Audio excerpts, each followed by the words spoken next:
Tough loss, could have gone either way. Mississippi State's really good. They did a lot of really good things offensively. It really hurt us in transition offense after our makes, especially.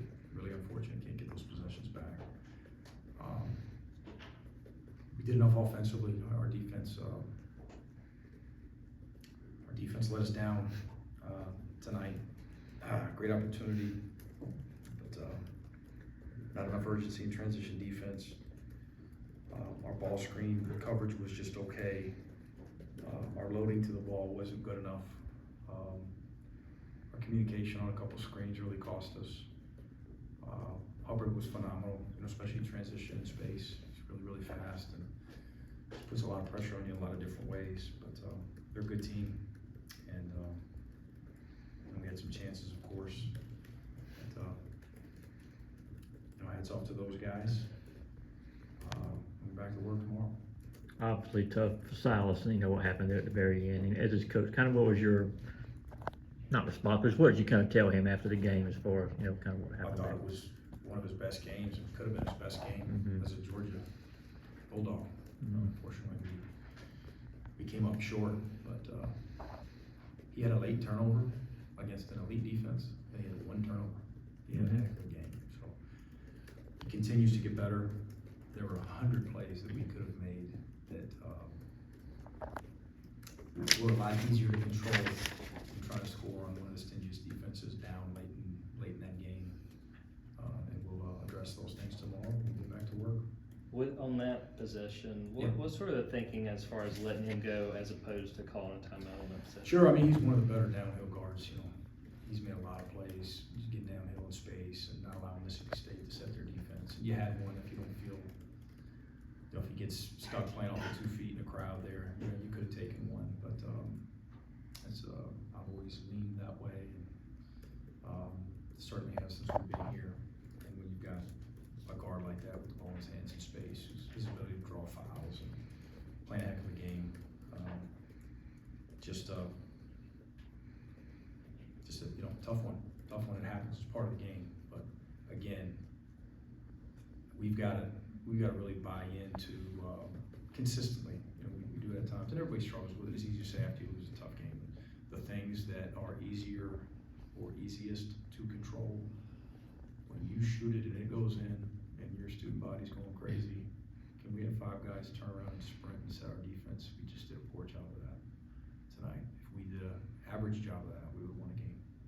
Do you feel like that was a piece of, it seemed like in that second half, you guys would make those runs to be within 2 to tie the game, and the Mississippi State seemed like every single time countered it and was able to kind of quell it? Yeah, and they executed well in the half court as well. And they run good stuff like everybody in our league. Played well together and passed it, and they did all those things. But the freebies in transition certainly help our road team in this league find a way to steal one. And Hubbard got a few of those. Sorry, what's Tyron Lawrence dealing with, and do you expect he's going to miss games? I don't know. I don't know either.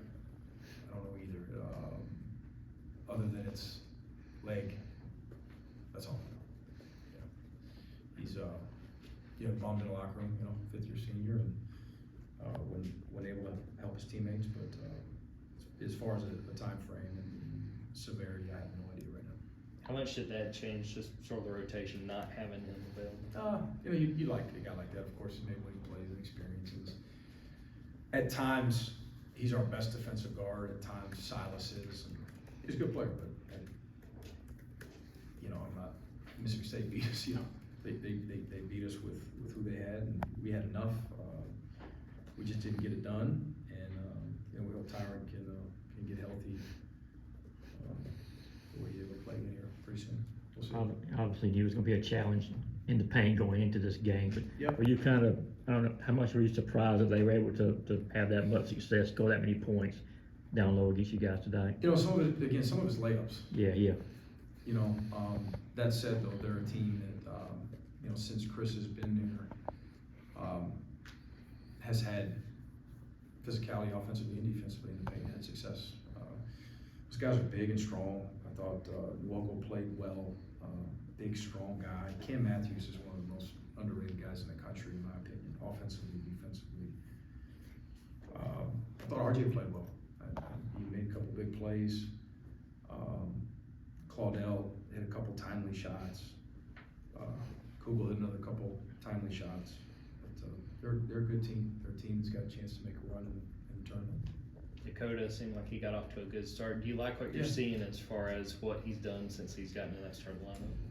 Yeah, I thought he was off to a really good start, and we probably could have helped him a little bit more in the second half. Get cleaner looks, get going, get looks. Period. But those guys, Mississippi State again, one of the better defensive programs in the country the last 2.5 years, I believe, right? Since Chris has been there, and they, every defense adjusts throughout the game. And I thought that they did some things that slowed him down a little bit. He did other things that slowed other guys down a little bit too. But offensively, if you told me that we shoot 46 and 38 from three and only have 11 turnovers, I wouldn't have only had taken that. I would have bought it. I would have begged for it and taken those numbers. Defensively, again, it wasn't our best night.